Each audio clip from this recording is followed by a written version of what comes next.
Pertanyaan berikutnya, selamat siang Pak, selamat siang. Mohon pencerahannya, seorang karyawan PKWT setelah setahun lebih atau habis kontrak, ya, setahun lebih atau habis kontrak, yang bersangkutan diangkat menjadi karyawan tetap. Apakah kompensasi harus tetap diberikan sesuai perundangan? Dan ketika setelah diangkat menjadi tetap, HR harus menerbitkan surat pengangkatan karyawan tetap. Kalau tidak, dibuatkan apakah ya, diperbolehkan, maksudnya tidak menyalahi. Terima kasih. Nah, ya. Ini karyawan PKWT-nya udah setahun lebih. Terus kontraknya habis. Terus dia diangkat jadi karyawan tetap. Ya. Permanen. Nah, yang pertama adalah kompensasi PKWT harus tetap dibayar apa enggak? Ya. Jawabannya langsung ya. Jadi kompensasi PKWT-nya itu jatuh tempo pada saat berakhirnya kontrak. Jadi kalau dia setahun kontraknya, kita asumsikan lah ya PKWT-nya setahun, kontrak setahun itu, kemudian habis kontrak, di akhir 1 tahun itu jatuh tempo pembayaran uang kompensasi PKWT, berarti 1 bulan upah. Pak, habis itu dia besoknya langsung jadi karyawan tetap karena kami angkat jadi karyawan tetap. Ya, itu tetap. Karena undang-undangnya tidak memberikan perkecualian dalam hal karyawan PKWT diangkat menjadi karyawan PKWTT, maka karyawan PKWT tersebut tidak berhak atas uang kompensasi PKWT. Nggak ada. Satu-satunya kompensasi perkecualian dari kompensasi PKWT adalah bukan satu-satunya, dua-duanya adalah yang pertama untuk tenaga kerja asing. Tenaga kerja asing itu tidak mendapatkan uang kompensasi PKWT. Perkecualian kedua adalah UMKM tadi. Nah, itu bisa nilainya lebih rendah. Ya, jadi itu perkecualian. Tidak ada perkecualian bahwa kalau dia diangkat jadi PKWTT.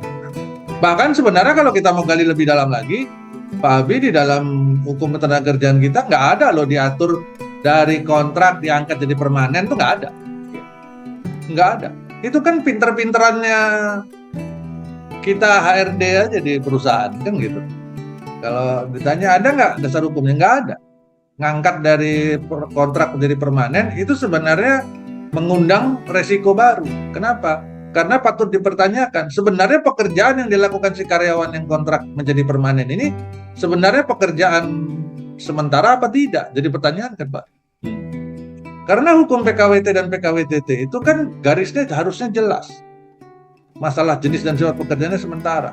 Jadi kalau pekerjaan sementara itu menggunakan PKWT, kalau pekerjaannya tidak sementara menggunakan PKWTT. Yang menarik adalah karyawan yang di PKWT diasumsikan dia menggunakan menjalankan pekerjaan yang bersifat sementara katanya, kemudian dia dipermanen. Terus dipermanennya untuk pekerjaan yang sama. Berarti kan bukan pekerjaan sementara dong. Iya. Nah, jadi ini yang kita harus berhati-hati Bapak Ibu, ya. Jadi kalau tentang uang kompensasi meskipun dia diangkat menjadi permanen itu tetap wajib dibayar. Yang pertama. Kemudian yang keduanya, kalau dia diangkat jadi karyawan tetap, apakah HR harus menerbitkan surat pengangkatan?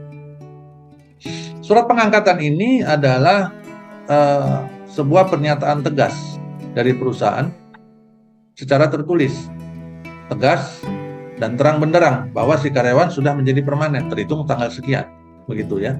Apabila tidak dibuatkan,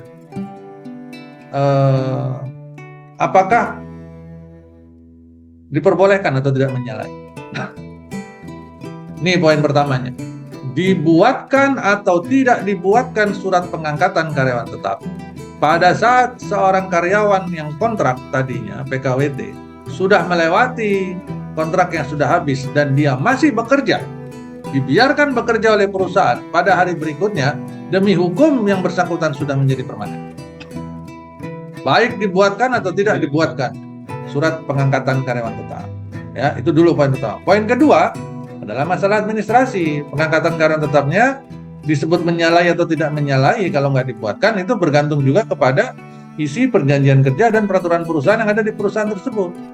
Karena banyak sekali peraturan perusahaan atau PKB di perusahaan-perusahaan yang mencantumkan surat pengangkatan karyawan tetap sebagai bagian dari pasal di dalam.